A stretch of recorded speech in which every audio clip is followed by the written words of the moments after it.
গলায় মুক্তার বা স্বর্ণের যে মালা বা চেন এটি পরানো? বলল না, এটি কণ্ঠের হার নয়, কণ্ঠহার সোনার নয়, হীরার নয়। কিছু অপরাধ নেবেন না। অনেক উন্নত ধনী দেশে পোষা কুকুরের গলায়ও সোনার চেন পরিয়ে দেয়, তাতে শোভা শোভা।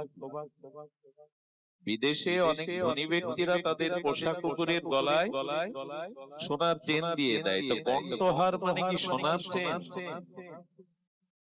কণ্ঠহার মানে যার কণ্ঠে ভাগবত আছে, যার কণ্ঠে ভগবতের স্তুতি আছে, যার কণ্ঠে হরির নাম আছে, এটাই হলো কণ্ঠহার।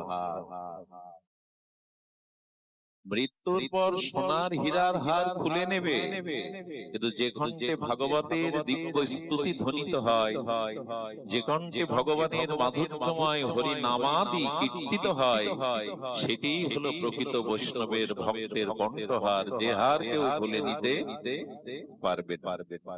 তো ভাগবত হলো গৌড়ীয় বৈষ্ণবের শুদ্ধ রসিকজনের ভাবকজনের কণ্ঠহার। এটি নিত্য নিরন্তর তাদের কণ্ঠে শোভিত হয়। ভগবত কমল পুরাণ মুকুটমণি। তো এই ভাগবত এটি বিশ্বকে প্লাবিত করে সেই প্রেমকে, ভক্তিকে ঘোষণা করেছেন। দেখুন, জিজ্ঞাসা করা হলো কেন ভগবতের এত মহিমা? তো সেখানে বলা হচ্ছে ভাগবত হলো নির্মৎসর গণের এটি আস্বাদ্য। ধর্ম বর্জিত কৈতবত্র পরম নির্মল শরণং শতম। খুব ধ্যান দিন, একটু ভাগবতের মহিমা প্রথম দিন তো জানতেই হবে। বস্তু তত্ত্ব তো মহিমা না জানলে সে বস্তুর প্রতি অনুরাগ সৃষ্টি হয়। একজন কৃষক তার জমি চাষ করতে গিয়ে যদি কোহিনূর হীরা পান, হীরা সম্পর্কে অজ্ঞ এই গ্রামীণ কৃষক যদি ওটাকে আর তিনি কাচের টুকরো ভেবে তার বাচ্চাকে খেলতে দেন, চকমক করছে, এটি খেলতে কখন দেবেন, অবহেলা কখন করবেন? যখন তার হীরা বোধ নাই। এ তো কোনো জহুরি যদি 2-4 দিন পরে এসে বলে তুমি তো ধনী হয়ে গেছো, সম্রাট হয়ে গেছো, জগতের অন্যতম শ্রেষ্ঠ সম্পদ তোমার গৃহে, এটা কাচের টুকরো নয়, এটা হীরা, তাহলে কি গত দিনের মতো ওকে অশ্রদ্ধা করবে, যেখানে সেখানে ফেলে রাখবে? বস্তুর মহিমা বা তত্ত্ব জানলে সেই বস্তুর প্রতি শ্রদ্ধা, অনুরাগ এগুলি বেড়ে যায়। তো ভাগবতের প্রথম দিবসীয় ভাগবতের মহিমায় আমাদের জ্ঞাত হওয়া, আলোচনা করা, কীর্তন করা প্রয়োজন। যদিও বহুবার আস্বাদন করেছেন, তবে এটা তৃষ্ণা নিত্য নিরন্তর বৃদ্ধি পায় ভগবতের মহিমা শ্রবণ, পুনঃ পুনঃ শ্রবণ। এই জন্য মোহরহ রসিক ভাবু ভুবি ভাবুকা, মোহু মোহু পান করো, প্রতিক্ষণে পান করো। ধর্ম অর্জিত কৈতব অত্র পরাং নির্মৎ শরণম শতম। ভগবত কি তত্ত্ব? যে ধর্মের মধ্যে অর্জিত কৈতব, অর্থাৎ ব্যাসদেব ইতিপূর্বে, ছিল কৃষ্ণদ্বৈপায়ন বেদব্যাস ইতিপূর্বে যত বেদ বিভাজন করে উপনিষদ পুরাণ আদি রচনা করেছেন, সেই পুরাণগুলোর মধ্যে উনি বলছেন কৈতব অর্থাৎ কপটতা ছিল। ধ্যান দিয়ে শুনুন। বললেন সেই পুরাণের মধ্যে কপটতা ছিল। ধর্ম বর্জিত কৈতব অত্র পরম। কিন্তু ভাগবত হলেন সেই শাস্ত্র, যে শাস্ত্রের মধ্যে কোনো কপটতা, অর্থাৎ ধর্মের মধ্যে যে কপটতা ছিল, গ্রন্থের মধ্যে যে কপটতা ছিল, সেই কপটতাকে পরিত্যাগ করে বিশুদ্ধ নিষ্কপট শাস্ত্রই হলো ভাগবত। ধর্ম বর্জিত কৈতব অত্র পরম। বর্জিত কৈতব মানে কপটতা ছিল ধর্মের মধ্যে, অন্য গ্রন্থের মধ্যে। কি কপটতা? বলেন অন্যান্য শাস্ত্রের মধ্যে জ্ঞান কাণ্ড কর্মকাণ্ডের দ্বারা ব্যাসদেব লিখেছেন, জানিয়েছেন জগৎকে যে ধর্ম করলে আর উপাসনা করলে, এই পুরাণ আদি চর্চা করলে, বেদাদি কর্মকাণ্ড ক্রিয়াকাণ্ড চর্চা করলে তুমি কিভাবে ধর্ম অর্থ কাম মোক্ষ, এগুলি হলো কপটতা। ধর্ম অর্থ কাম মোক্ষ এগুলি কপটতা, এগুলো জীবের নিজ সুখের বাসনা। এতে প্রিয় পরম ইষ্ট সুখের কোন সম্বন্ধ নাই। ধর্মকে ঈশ্বর করেন না আমরা পালন করি। আর আমরা পালন করি কেন?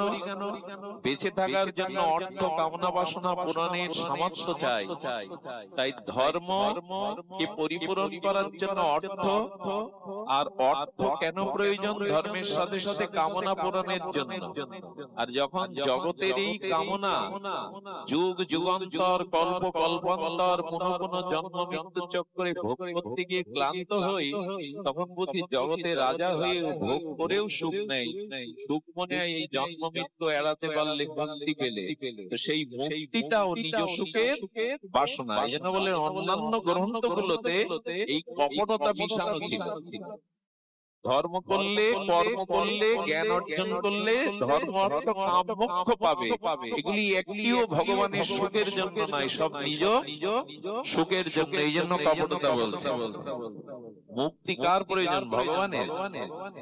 যিনি বন্ধনই যার নাই, তার আবার মুক্তির প্রসঙ্গ? বন্ধনে তো আমরা, এই জন্য আমাদের মুক্তি প্রয়োজন, ভগবানের না। তিনি তো মুক্তি দাতা। আর অর্থ কার প্রয়োজন? লক্ষ্মী দেবী যার চরণ সেবা করতে, তার অর্থের প্রয়োজন। অর্থ প্রয়োজন আমাদের। কামনা পূরণ, ভগবান আত্মকাম, তার কোন কামনা পূরণের জন্য কারো কাছে হাত পাততে হয় না। দেখবেন একটা ঘরে ঢুকে দেখছেন কোনো কিছু দেখা যাচ্ছে না, সব অন্ধকার। এই বারান্দায় কথা হচ্ছে, কারা এরা, তুলে দিন এদের।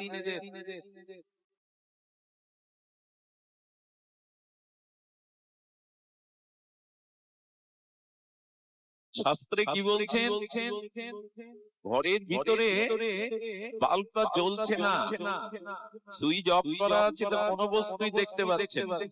আচ্ছা, বাল্বটা যখন জ্বালালেন, আলোটা যখন জ্বালালেন, তখন অন্য বস্তুগুলো প্রকাশ হলো। আচ্ছা, বাল্বটা কিসের আলোয় প্রকাশ হলো? বাল্বটা তো ঘরে ছিল, সুইচ অফ করাতে বাল্বটাও দেখা যাচ্ছিল না। কিন্তু বাল্বের আলোটা যখন অন করে দিলেন, তখন অন্য বস্তুগুলোও দেখলেন, আবার বাল্বটাকেও। বাল্বটাকে কোন আলো দেখাচ্ছে? অন্য বস্তুগুলো নাকি বাল্বের আলো দেখাচ্ছে? বাল্বটাকে পরিচয় করিয়ে দেখাচ্ছে কোন আলো? ওটা তার নিজেরই আলো। তেমনি ভগবান আত্মকাম, পূর্ণ কাম, তিনি পূর্ণ। তার কামনা বাসনা পূরণ অন্যের কাছ থেকে ধার নিতে হয় না। তিনি পূর্ণ, সরাট, বিভু, চৈতন্যময়। তো ভগবানের ধর্ম অর্থ কাম মোক্ষ প্রয়োজন নেই, এগুলি জীবের প্রয়োজন। তাই জীব এগুলি পাওয়ার জন্য ক্রিয়াকাণ্ড কর্মকাণ্ড সাধন ভজন করে। আর অন্যান্য শাস্ত্রে চতুর্থ পুরুষার্থের কথাই বলা আছে। চতুষ্টয় পুরুষার্থ, ধর্ম অর্থ কাম মোক্ষ। বলে ব্যাসদেব এবার চিন্তা করলেন, এই চারটি দিয়েও আমিও সুখী হতে পারিনি, জীবকেও পরমানন্দ দিতে নিখিল বেদাদি শাস্ত্র উপনিষদ দিয়ে ব্যাসদেব বললেন, আমিও আনন্দ পাইনি, আর জীবকেও প্রকৃত আনন্দ দিতে পারিনি। তাই তিনি দেবর্ষিপাদ নারদের কৃপায় সমাধি যোগে ভাগবত রচনা করলেন। সমাধিস্থ হয়ে লীলা দর্শন করে করে ভগবানের জ্ঞানমন্ত্রী ব্যাসদেব বললেন, এবার ভাগবত থেকে আমি কৈতব তুলে নিয়েছি।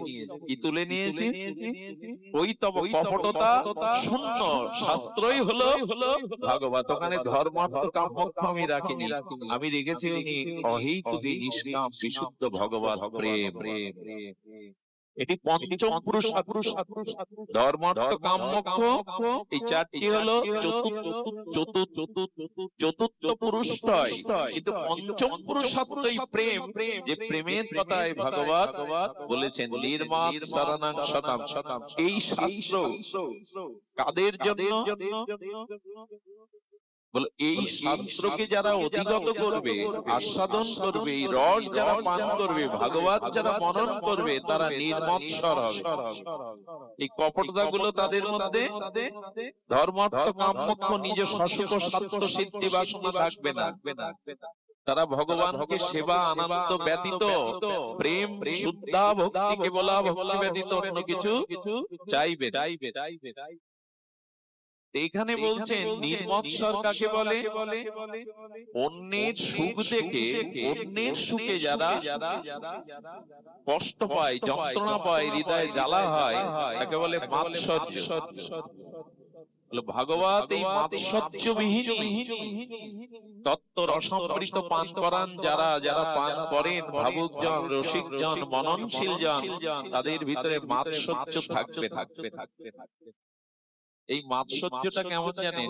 অপরের সুখ যারা দেখতে পারে না। এই হিন্দিতে মাৎসর্য শব্দটা থেকে মৎসর এসেছে, মানে মশা। মশার সাথে মাৎসর্য শব্দটার একটা মিল আছে। আপনি সারাদিন কাজ করবেন, তখন মশা আপনার ব্যাঘাত করবে না। কাজ করছেন, অফিসে আছেন, কর্ম করছেন, কিন্তু সারাদিন ক্লান্ত হয়ে যখন ঘুমাতে যাবেন, কখনো উদয় এসে কানের কাছে ভনভন করে আপনার সুখটাকে, আপনার শান্তিটাকে, আপনার ঘুমটাকে নষ্ট করে দেবে। তারাই মাৎসর্য দোষে দোষী, যারা অন্যের সুখে বিঘ্ন ঘটায়, জ্বালা সৃষ্টি করে, অন্যের সুখ দেখতে পারে না। মশার কাজ দেখবেন তাই, সারাদিন খোঁজ নেই, ক্লান্ত হয়ে একটু বিশ্রাম নিতে গেছেন, একটু শয়নে সুখ পাবেন, ওইখানে কানের কাছে এসে আপনার নিদ্রাকে বিঘ্ন করবে, আপনাকে সুখ পেতে দেবে। মাৎসর্য যোদ্ধাসের আছে, অন্যের সুখ দেখে যাদের হৃদয়ে যন্ত্রণা হয়, জ্বালা হয়, এরা ভাগবতের অধিকারী নয়। এই নির্মৎ শরণাং শতম, যাদের ভিতরে ধর্মার্থ কাম মোক্ষ কৈতব নাই, আর যারা নির্মৎসর, অর্থাৎ অন্যের কল্যাণ, অন্যের উন্নতিতেই যাদের হৃদয়ে আনন্দ হয়, অন্যের মঙ্গল, অন্যের কল্যাণ, অন্যের শ্রী যশ দেখে যাদের হৃদয়ে আনন্দ হয়। কেমন জানেন? আকাশে পূর্ণিমার চাঁদ উঠেছে, তা দেখে সমুদ্রের আনন্দ হবে। পূর্ণিমার দিন সমুদ্রের জল উচ্ছ্বসিত হয় কিনা? বৃদ্ধি পায়। কেন পায়? কোথায় চন্দ্র আর কোথায় সমুদ্র? সমুদ্র বলছেন, আজ তুমি দ্বিতীয়া তৃতীয়া একাদশী চন্দ্র নাও, আজ তুমি পূর্ণ পূর্ণিমার চন্দ্র। তোমার শোভা দেখে, তোমার এই আলোকিত পূর্ণ ভাব দেখে আমার হৃদয় আনন্দ ধরছে না, তাই সমুদ্র উচ্ছ্বসিত হয়ে যাবে। কোথায় আকাশের চন্দ্র আর কোথায় আমাদের এই জগতে সমুদ্র। সমুদ্র যেমন পূর্ণ চাঁদকে দেখে অন্যদিন আনন্দিত হয়, পূর্ণ চাঁদ উদয় হলে তার হৃদয়ে আনন্দের উচ্ছ্বাস বয়ে যায়, তেমনি অন্যের কল্যাণ, অন্যের শ্রী দেখে যারা সমুদ্রের ভিতরে উদ্দোলিত হয়ে আনন্দ প্রকাশ করে, এরাই নির্মৎসর সাধু, এরাই ভাগবত রসের অধিকার। ভাগবত নিখিল শাস্ত্রের সম্রাট, চক্রবর্তী সম্রাট। ভাগবত সাধারণ নয়। তাই অনুরোধ করি, আজ প্রথম দিবসে যারা ভাগবতে আসে, তারা নিজের কোনো কামনা বাসনা স্বার্থ পূরণের জন্য কেউ যেন না আসেন এখানে। ছেলের বিবাহ, ছেলের চাকরি, নিজের রোগ অসুখ সারা, এই সব ভাবনা নিয়ে ভাগবতে আসতে নেই। ভাগবতে আসতে হয় যাতে তোমাকে সেবা করতে পারি, তোমার মতো, তোমার চরণে যেন অহিত প্রেমের গঙ্গা ধারা বয়ে যায়, এই ভাবনাটাই নিয়ে এখানে আসতে হয়। অথচ ভাগবত শ্রবণ কীর্তন যেখানে হয়, সেখানে কল্যাণ কেমন হয় জানেন? সেখানে প্রেতাত্মাও উদ্ধার হয়ে যায়। অনেকেই পিতা মাতার কল্যাণে ভাগবত দেন না, অনেক জায়গায় হয়। তো বললেন পিতা মাতার কল্যাণে ভাগবত না, পিতা মাতা উদ্ধার হয়ে পুণ্য কর্মের দ্বারা স্বর্গে গেলে, দিব্যলোকে গেলে, সেখান থেকে যে উত্তর পুরুষ পুত্রগণের আশীর্বাদ করেন, ওই আশীর্বাদ পেয়েই তার ভাগবত দেওয়ার ইচ্ছা জাগে। বোঝা গেল কথা? ভাগবত দেবে তাই পিতৃপুরুষ উদ্ধার হবে এমন না। কোন পূর্ণ কর্মে পিতৃপুরুষ উদ্ধার হলে তাদের আশীর্বাদেই উত্তর পুরুষগণের হৃদয়ে ভাগবত দেওয়ার প্রেরণা জাগে। আগে উদ্ধার হয়, সেই আশীর্বাদে প্রেরণা জাগে।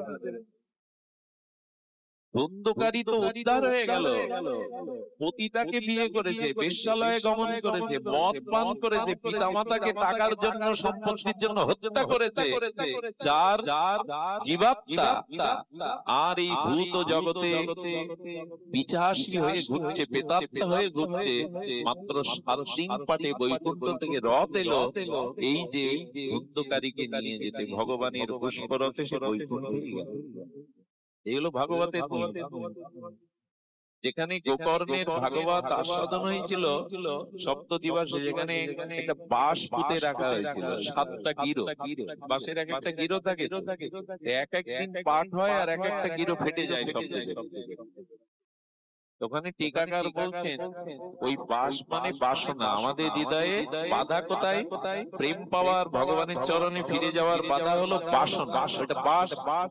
আর ওই বাসনার মোহ গিরো আছে, এই জন্য আমরা মুক্তি পাচ্ছি, বারবার আসা যাওয়া করতে হচ্ছে।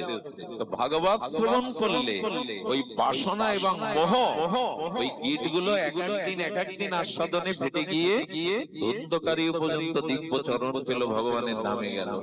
পিশাচী উদ্ধার হয় যে মন্ত্রে, সেই ভাগবত কি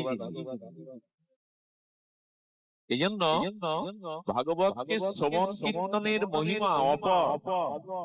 শ্রবণ মধ্যে শ্রেষ্ঠ কোনটি?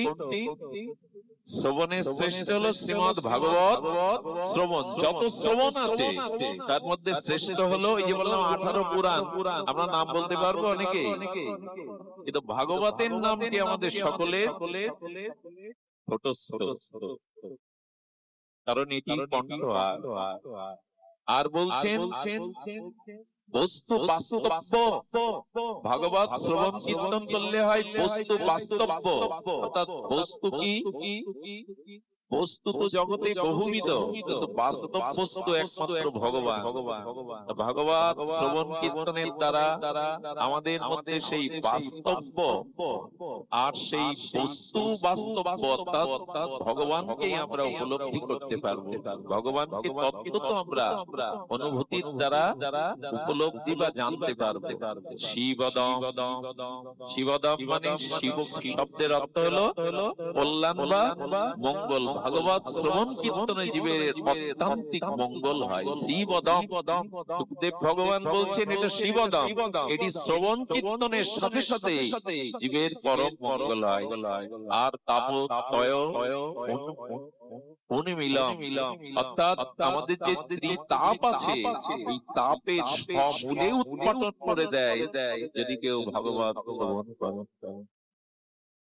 নিগম কল্পতরুর গলিতং ফলং সুখ মুখদা দ্রব অমৃত সংযুতম পিবত ভাগবত রসমলয়াম মুহুরহ রসিকা ভুবি ভাবুকা। আর এইখানেই সুখদেব গোস্বামী বলে চলেছেন যে ধর্ম বর্জিত কইতব পরম নির্মৎ শরণ সদা। নির্মৎ অর্থাৎ মাৎসর্য শূন্য সরল হৃদয়, শুদ্ধ হৃদয় আচার্যগণের, পরমহংসগণের আস্বাদ্য হলো এই ভাগবত। কি বলছে শুনুন। ভাগবতে আমাদের জীবনে যে মোহ, অন্ধকার, অজ্ঞানতা, অবিবেক, এগুলি ভাগবত শ্রবণ কীর্তনে ঘুচিয়ে দেয়। ভগবান শ্রীকৃষ্ণ দ্বাপরের অন্তর্ভাগে, দ্বাপর লীলা শেষে যখন অপ্রকট হবে, উদ্ধবজি এসে প্রণাম করে বললেন আমি তোমার সাথে অপ্রকটে যেতে চাই।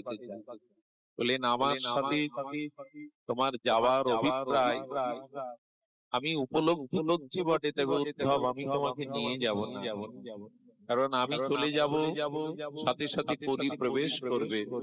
আর এই কলি ঘোর অতিমিরে অন্ধকারে তোমার মতো ভক্ত ভাগবত ধর্ম তুমি প্রচার করে কলিযুগকে রক্ষা করবে। তুমি এই মুহূর্তে আমার সাথে যাবে না।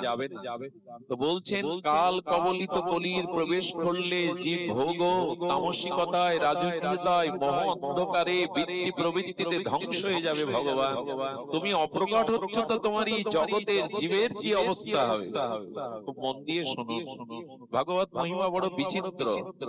অখণ্ড অধ্যায় পরতত্ত্ব ভগবান শ্রীকৃষ্ণ বললেন এবার অপ্রকট হয়ে আমি গোলকে, নিত্য গোলকে ফিরে যাব। আমি অপ্রকাট হচ্ছি বটে, তবে নিত্য গোলকে ফিরে যাব না। কোথায় যাবে প্রভু? বলেন আমি শব্দ ব্রহ্মরূপী ভাগবতের মধ্যে প্রকাশ হব। আমি নিত্য নিত্য গোলক বৃন্দাবনে ফিরে না গিয়ে আমার জ্যোতি, আমার কৃপা শক্তি আমি স্বয়ং ভাগবতের মধ্যে প্রকাশ হব। এই জন্য বলির ভাস্কর সূর্য বলা হয় ভাগবত। বলি তো অন্ধকার, এখানে কামনা বাসনা অহংকার ভোগ ও প্রবৃত্তিতে চারিদিকে অন্ধকার নেমে আসছে। বলি ঘোর তিমিরে গরস্থল জগজন ধর্ম কর্ম রহতু। কলৌ দোষনীদে রাজায়ন্তি, দোষের রাজা এই তুই। নারদজি বলতে বলতে বলছেন কেমন দোষ? বলেন এখানে ত্যাগ নেই, তপস্যা নেই, দান নেই, আর এখানে সত্য নাই। তা আছেটা কি? ধর্মের চারটি অঙ্গতা তিনটাই প্রায় নাই, তপস্যাও নাই। আমাদের বলছেন দানটা একটু টিকে আছে, তপস্যা নাই। আর আমাদের ভিতরে বলছেন যে সত্য নাই, শৌচও তো নাই, সুচিতা পবিত্রতা কোথায় এখন মানুষের? আগেকার দিনে দেখেছি মানুষ আসনে বসে খেত। নিয়ম হলো পদ ভৌত করে আসনে বসে সনাতন হিন্দুর খাওয়া, ঈশ্বরের নামকে স্মরণ করে খাওয়া। এখন তো অধিকাংশ মানুষ দাঁড়িয়ে খায়, ডাইনিং টেবিলে খায়। এগুলো নিয়ম ছিল না। আরো কি দুর্দশা জানেন? এখন যজ্ঞের আনন্দ বাজারে চেয়ার টেবিলের ব্যবস্থা করা হচ্ছে ডেকোরেটরের, জুতো পায়ে দিয়ে মানুষ দাঁড়িয়ে ভগবানের প্রসাদ খাচ্ছে। একেই বলে কলি। পতন তো এইভাবে আসবে। অন্ন কখনো অন্ন ব্রহ্ম, তাকে জুতো পায়ে দিয়ে পাওয়া যায়? আমি নাম বলবো না, মাঝে এক জায়গায় দেখলাম হরিদাস ঠাকুরের আবির্ভাব উৎসব হয়েছে বড়, সেখানে জুতো পায়ে দিয়ে ভক্তদের পাতে প্রসাদ দেয়া হচ্ছে। এইগুলি কলির যা অবস্থা। বললেন কলি ঘোর তিমিরে, কলি দোষের, এতে তপস্যা নাই, সত্য নাই, শৌচ নাই, দান টিকে আছে এক পায়ে একটু একটু। দানের জন্যই তো এগুলো হয়, একটু একটু দান টিকে আছে। ধর্মের চারটি স্তম্ভ তো তিনটি ভেঙে গেছে, এই দান একটু একটু করে দাঁড়িয়ে আছে। সত্য কোথায়? তপস্যা কোথায়? 2 ঘন্টা মানুষ এখানে বসে হরিকথা শুনতে পারে না, ঝিমায়, ঘুমায়, কথা বলে, চিন্তা করে। 2 ঘন্টা যে মানুষ বসে এরকম নিরিবিল সুন্দর মধুময় পরিবেশে হরিকথা শোনারও আগ্রহ নেই, তার তপস্যা আছে। আর সত্য আমাদের মধ্যে থেকে তো বিদায় নিতে চলেছে। উদ্ধব বলেছিল কলির এই দোষের রাজা। নারদজি বলছে নারদ দুঃখের কথা শুনুন, এখন ভাইয়ের পরামর্শ নাই না, দেয় শ্যালকের পরামর্শ। বইয়ের ভাইয়ের পরামর্শ নাই, নিজের ভাইয়ের পরামর্শ কেউ নিতে চায়। স্বামী স্ত্রীতে প্রতি পরিবারে কলহ, সেখানে শান্তি নাই, একে অপরের প্রতি বিশ্বাস নাই। তীর্থগুলো আজ ক্ষমতাবানদের দখলে চলে গেছে। আশ্রমগুলো যার ক্ষমতা আছে, অর্থ আছে, সেই আশ্রম দখল করে নি। আমি এখানে সভাপতি, আমি এখানে পদমর্যাদায়। বলি দুর্দশা দেবশিবাদ নারদ শরণার্থী তো আগে বলে গেছিলেন, এখন আমরা তা দেখতে পাচ্ছি। বলে কলৌ দশ নিধে, বলো হলো দশের নিধি। সেখানেই গোবিন্দ বললেন আমি অপ্রকাট হচ্ছি, কিন্তু এই ঘোর কলির অন্ধকার তিমিরে আমি ভাগবত সূর্য রূপে প্রকাশ হয়ে জীবের সমস্ত অন্ধকার দূর করে দেব। আমি ভাগবত সূর্য হয়ে জীবের অন্ধকার দূর করে দেব। এই জন্য ভাগবতের উজ্জ্বল প্রেমময় জ্যোতি শব্দ যেখানে প্রকাশ হয়, সেখানে অন্ধকার থাকে না। আপনি লক্ষ্য করবেন অন্যান্য অনুষ্ঠান যাগযজ্ঞ আর ভাগবত অনুষ্ঠানের পরিবেশ এক নয়। এখানে মানুষের চিত্ত এতটা শুদ্ধ হয়ে যায়, এখানে বিকার থাকে না মানুষের। কারণ ভাগবত সাক্ষাৎ ভগবান, শ্রী ভগবানের পূর্ণ অবয়ব হলেন এই ভাগবত। ভগবানই ভাগবত। ওই যে আমরা গাইলাম ভাগবত আরতিতে কি হয়? শ্রী ভগবান শ্রী ভাগবত ভগবান কা আরতি, মানে এটি ভগবান ভগবানই ভাগবত রূপে রস অক্ষর ব্রহ্ম রূপে প্রকাশ হয়েছে। ভাগবত স্বয়ং ভগবান। এই ভাগবতের যারা শ্রোতা হয়ে শ্রবণ করতে আসেন, তাদের এক জন্মের ভাগ্য না।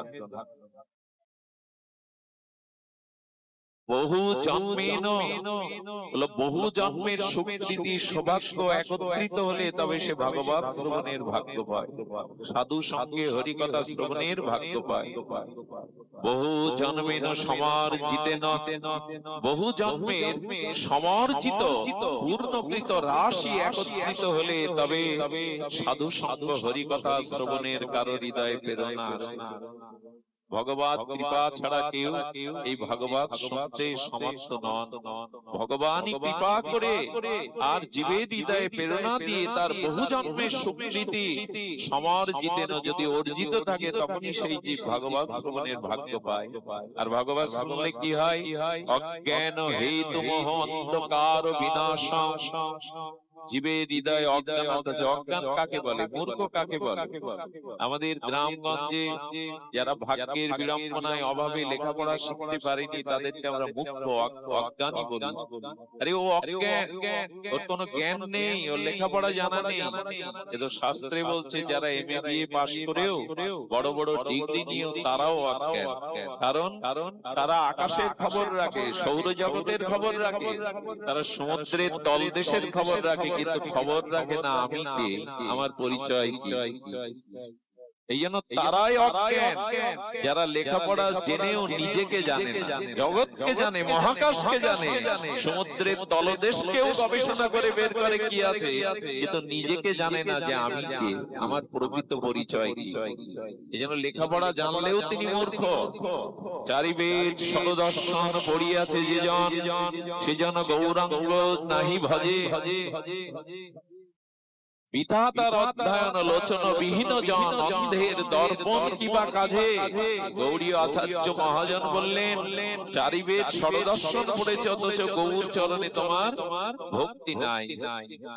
তুমি বেদ অধ্যয়ন করেও কি পেলে? বিধাতার অধ্যয়ন। কারণ অন্ধ ব্যক্তির সামনে লোচন আয়না ধরে কি লাভ?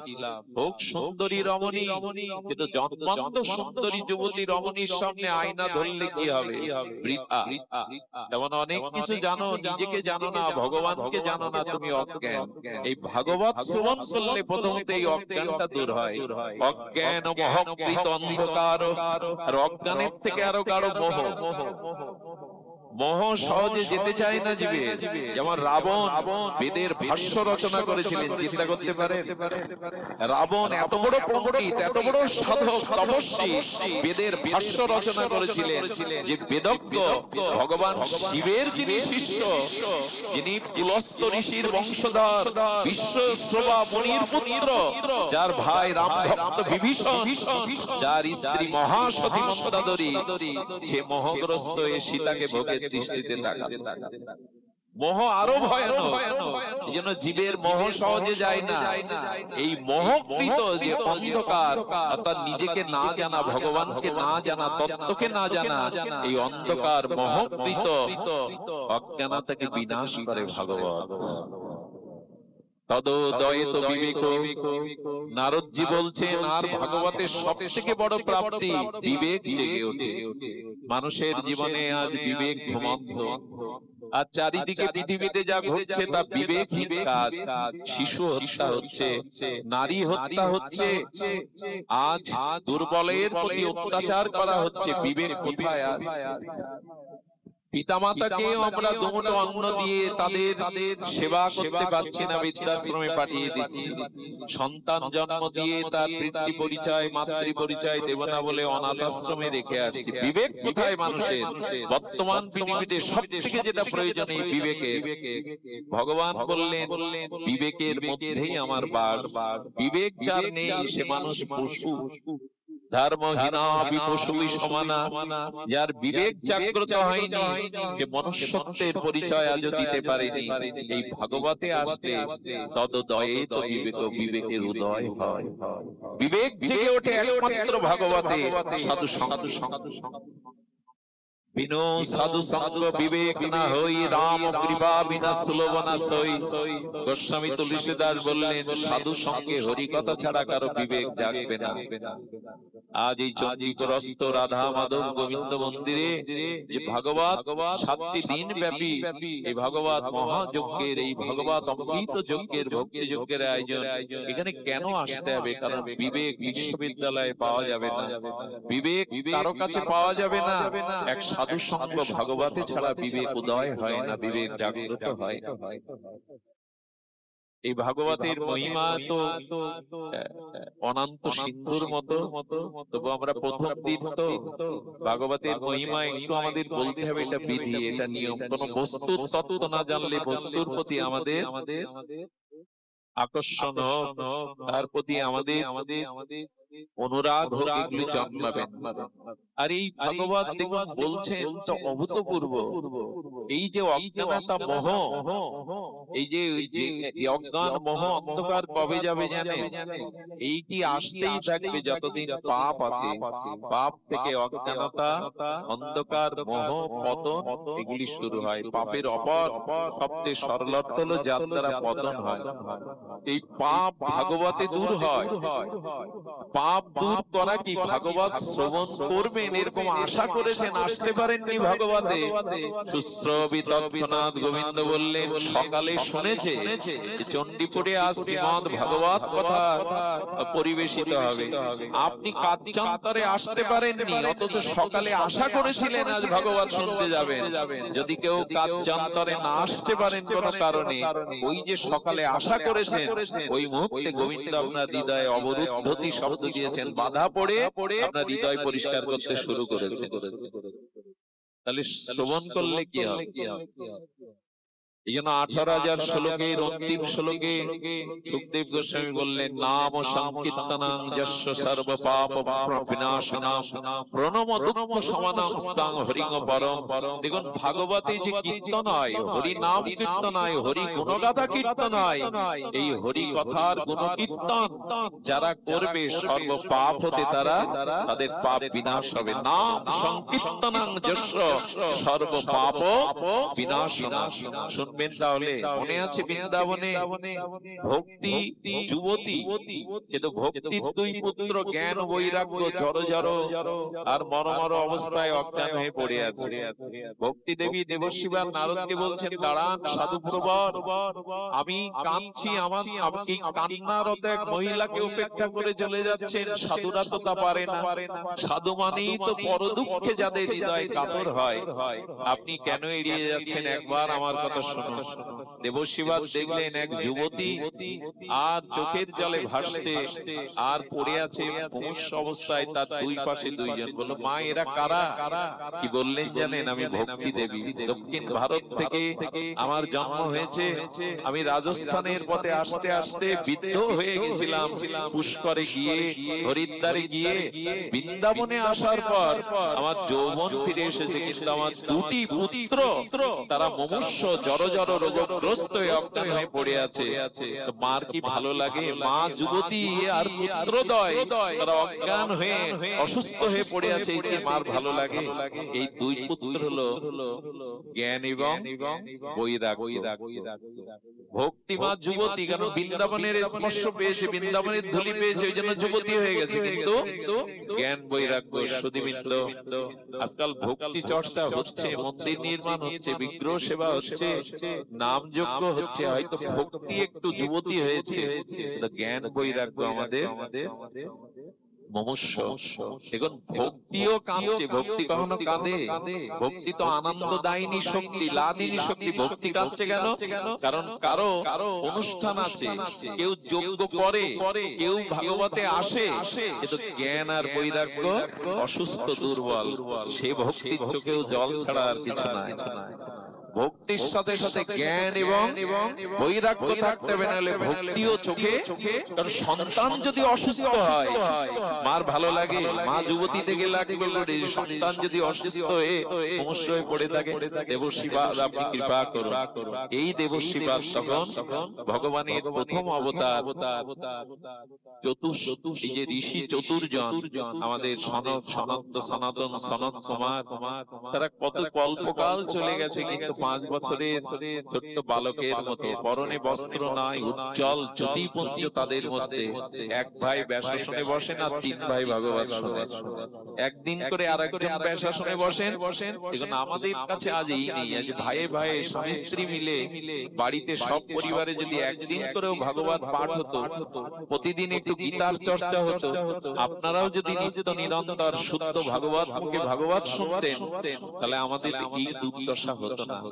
আজ গৃহে গৃহে ভাগবত গীতা এগুলো চর্চা হয় একান্ত দরকার।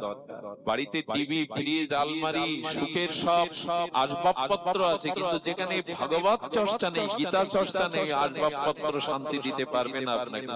তো ঘর সাজিয়েছেন কি ওখানে আগুন জ্বলবে, ভব মহাদাবাগ্নির আগুন।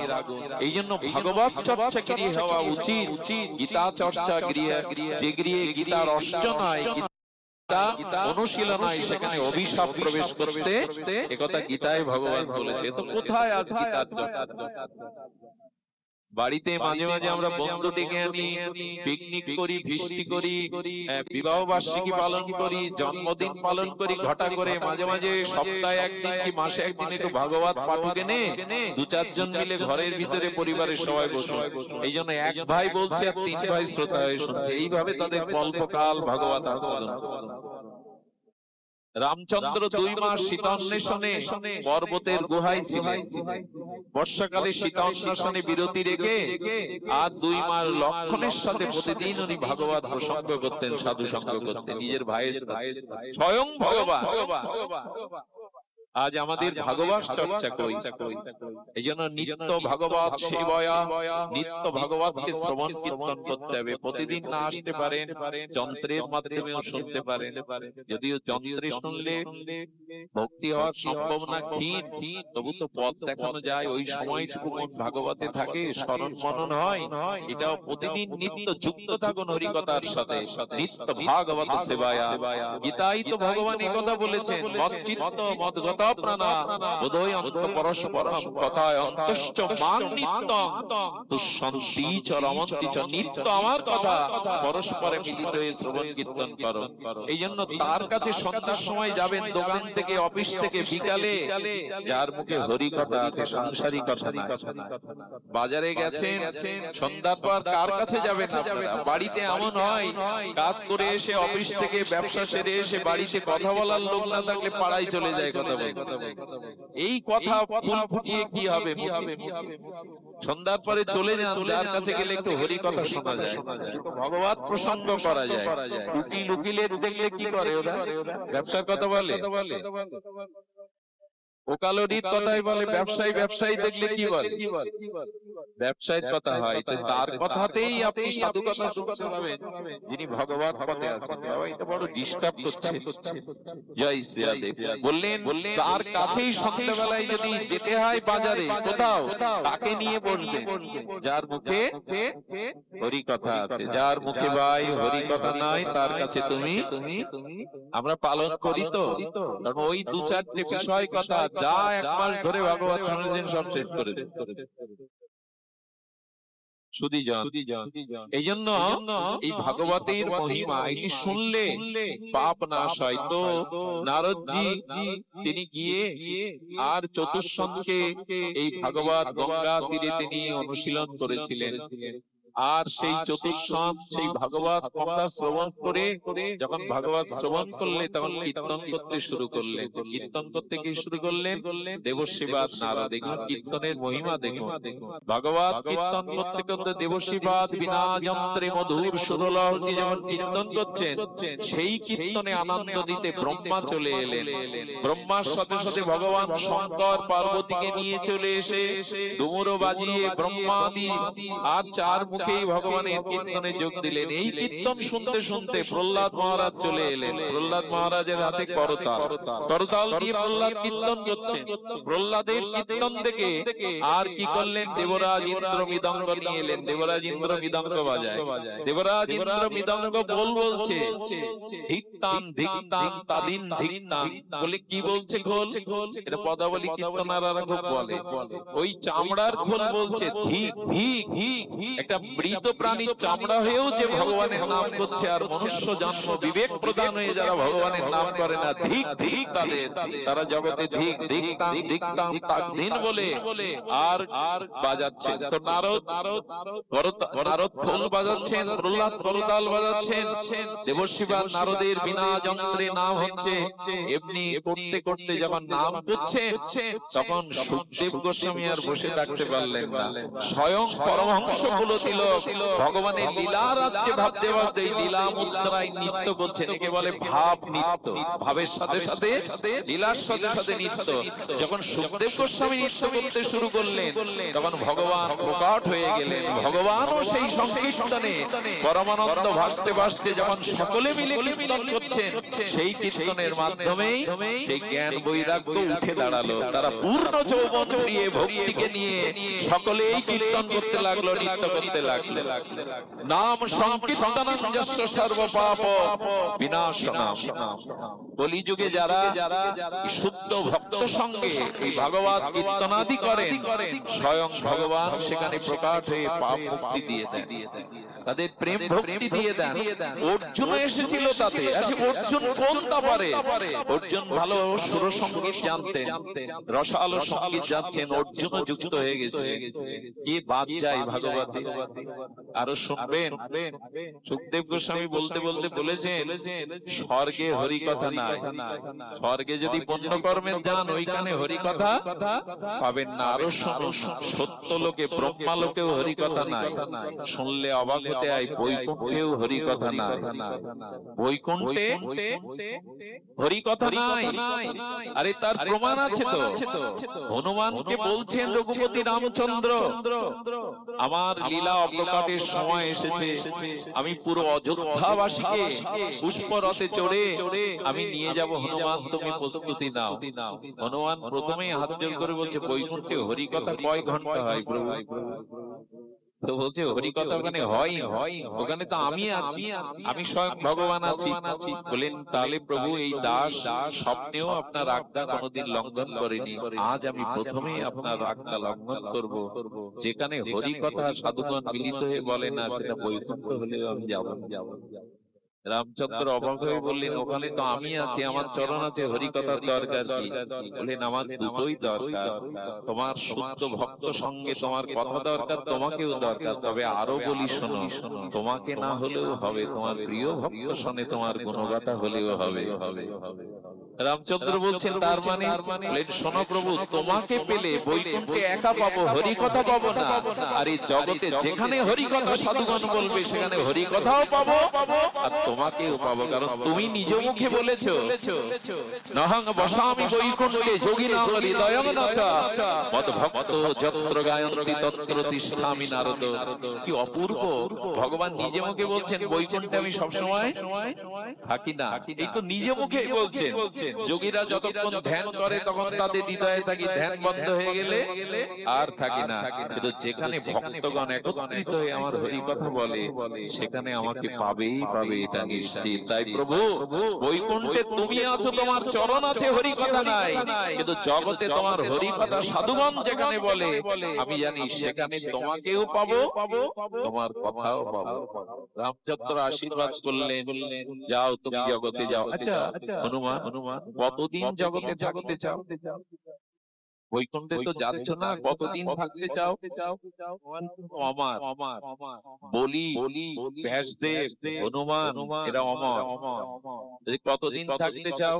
বলেন প্রভু, যতদিন পৃথিবীতে একজনও তোমার কথা বলবার মতো পাঠক থাকবে, একজনও শুদ্ধ ভাগবত থাকবে, আর যতদিন একজন শ্রোতা থাকবে তোমার কথা শোনার, ততদিন আমি জগৎ থেকে বৈকুণ্ঠে যাব না। হনুমানকে আশীর্বাদ করলেন, যত্র যত্র রাম গুণগাথা, হনুমান সেখানে যেও। আমি খুব দৃঢ় কণ্ঠে বলতে পারি, যেখানে যেখানে ভগবানের কথা আজ রঘুনাথ কীর্তিত, রঘুনাথ মানে শুধু রাম কথা না, কারণ রাম আর কৃষ্ণ মধ্যে পার্থক্য নাই। তো যেখানে রাম কথা হয়, গোবিন্দের গুণগাথা হয়, সেখানে আজও ভগবান কোনো না কোনো রূপে আসেন। সেখানে কোনো না কোনো রূপে হনুমান এসে সবার পিছনে হাত জোড় করে বসে। আর হরি কথা শুনতে শুনতে হনুমানের হনুমানের চোখ জলে ভরে যায়। হনুমান সজল নয়নে করজোড়ে আর ভগবানের কথা শোনেন, আজও আসে। এই জন্য ভাগবতের পরিবেশটা এত মধুময় হয়। অলক্ষ্যে অনেক ঋষি মুনির পবিত্র আত্মাও নেমে আসে ভাগবতে। এই জন্য কলিযুগে ভাগবত কোন সাধারণ জিনিস নয়। এই ভাগবতের মধ্যে এটা বৈকুণ্ঠেও নাই, সত্যলোক ব্রহ্মলোকেও নাই, এটা স্বর্গেও নাই। মাঝে মাঝে এমন আনন্দ হয় আপনাদের এই সান্নিধ্যে হরি কথা বলতে গিয়ে, মনে করি এখন যদি দেবতা এসে বলে চলো স্বর্গে, আমার অত পূর্ণ নিয়ে যাবো, তবু অস্বীকার করবো, এই ছেড়ে আমি স্বর্গে যেতে রাজি নই। স্বর্গেও প্রকৃত শান্তি নাই। আর এই ভাগবতকে অমৃত বলেছে। স্বর্গেও তো অমৃত পান করে দেবতারা অমর হয় বলে, স্বর্গের অমৃত ওইটা কাছের টুকরো, আর ভাগবত অমৃত হলো হীরার টুকরো। ওই অমৃত পান করে দেবতাদের মুক্তি হয়নি, দেবতাদের ভক্তি হয়নি, বরঞ্চ দেবতারা ভোগে মেতে গেছে। কিন্তু ভাগবত অমৃত যে পান করে তার আর কামনা বাসনা থাকে না, সে ভগবানের প্রেমামৃত পান করে ধন্য হতে পারে। এই জন্য জগতে স্বর্গের অমৃত নয়, মুক্তির অমৃত নয়, হরি কথাই হলো প্রকৃত ওই অমৃত পান করলে দেবতার আসনে বসতে পারেন, কিন্তু ভয় যাবে না, মৃত্যু যাবে না, ভোগ বাসনা যাবে না। কিন্তু ভগবত অমৃত আমাদের সবাইকে ভোগ বাসনা মুক্তি দিতে পারে।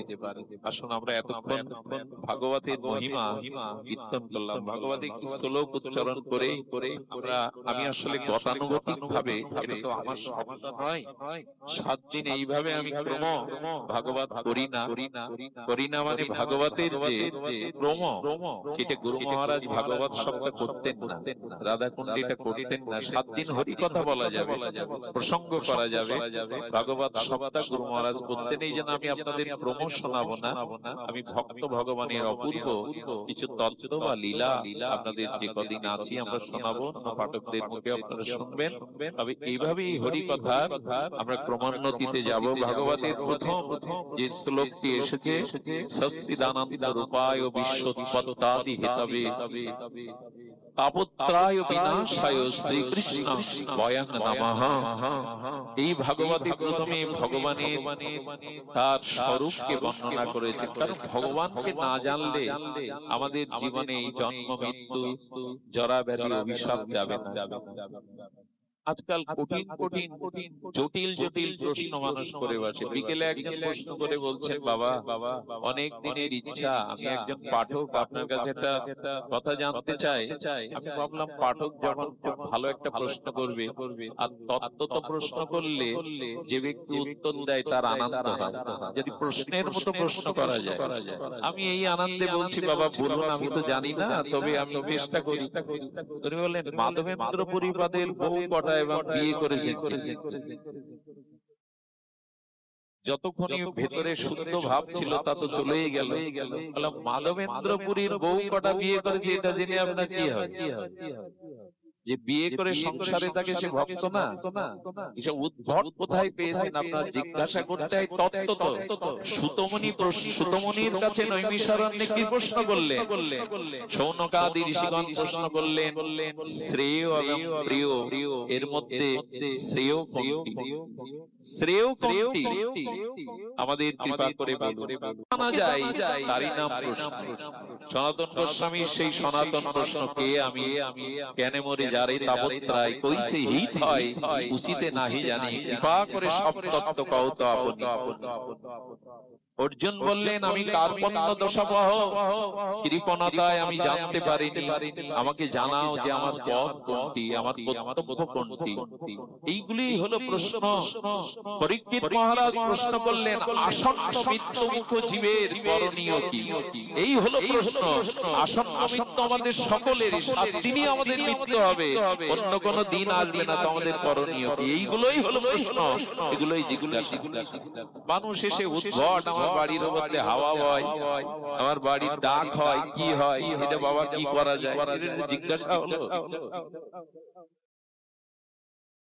এই জন্য প্রশ্ন করতে হবে যাতে বক্তার আনন্দ হয়। আমরা বক্তাকে মাপার জন্য অনেক সময় কুটিল প্রশ্ন করে বসি, তার্কিকতার জায়গা এটা নয়।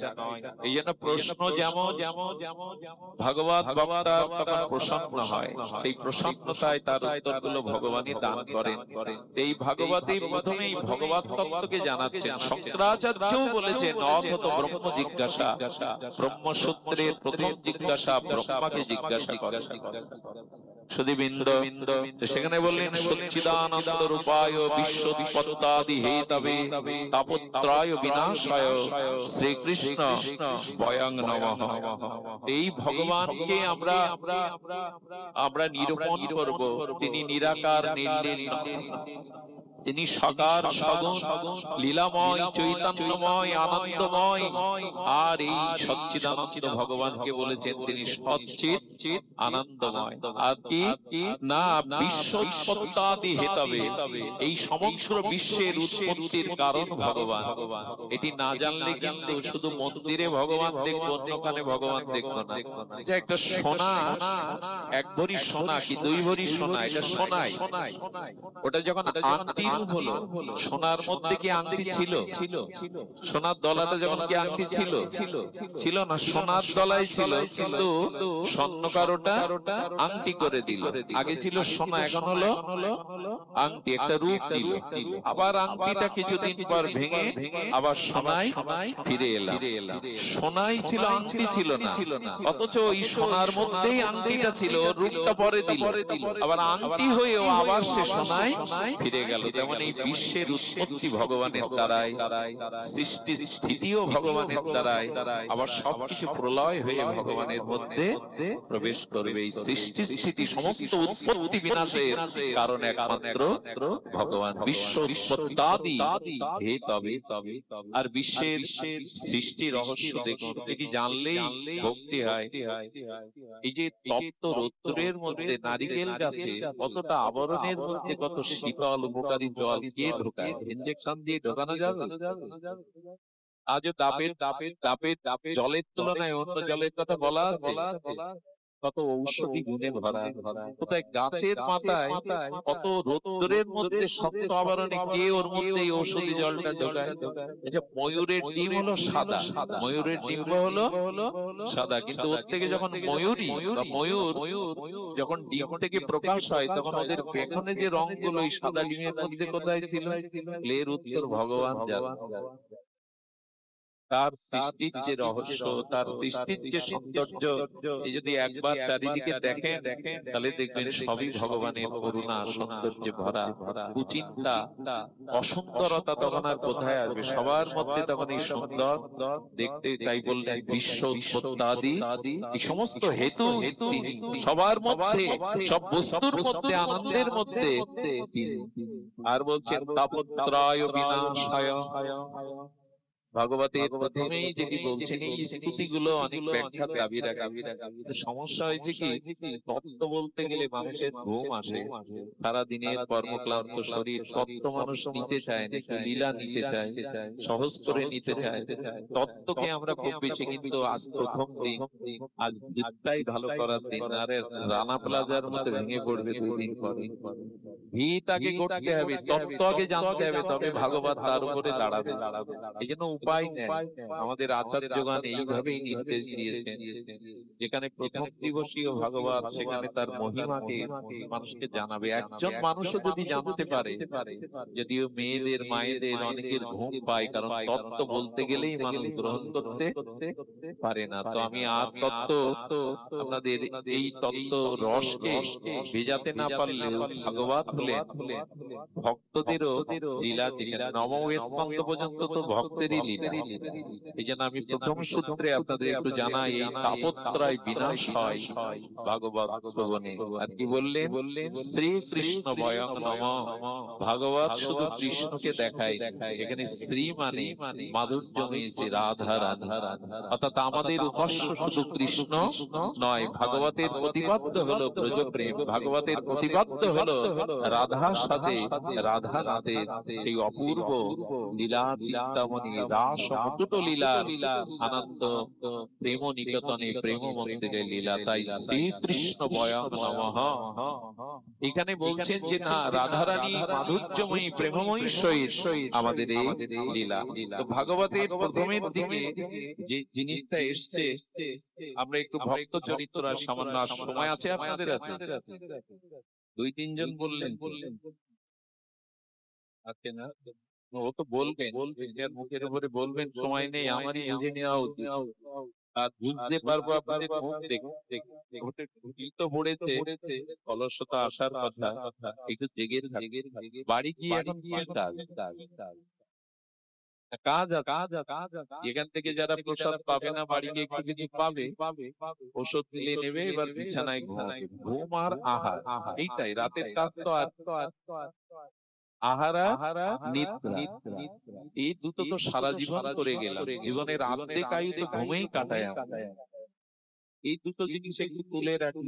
আমাকে মহাদেব বলেছিলেন, ব্যাসাস্ত্র মানুষের যখন ঘুম আসে তখন বলবে, অলসতা হলে বলবে, আজ আর হাত ঘড়ি দেখো না, জীবন ঘড়ি দেখো, যে কালকে সকাল পর্যন্ত তুমি বাঁচবে। হাত ঘড়ি তো প্রতিদিন দেখো কটা বাজলো, ঘুমানোর সময় হলো কিনা বাড়ি ফেরার। আর জীবন ঘড়ি দেখো, এই যে টিক টিক করছে ভেতরে, ওই ঘড়ি দেখো যে কাল সকাল পর্যন্ত আমি বাঁচবো। আর ভগবত শুনতে পাবো কিনা।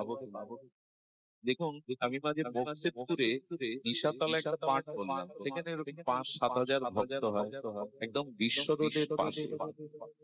তো সেদিন আমি যখন বেরিয়ে আসি, আমাকে জড়িয়ে ধরে একজন চোখে জল, কেন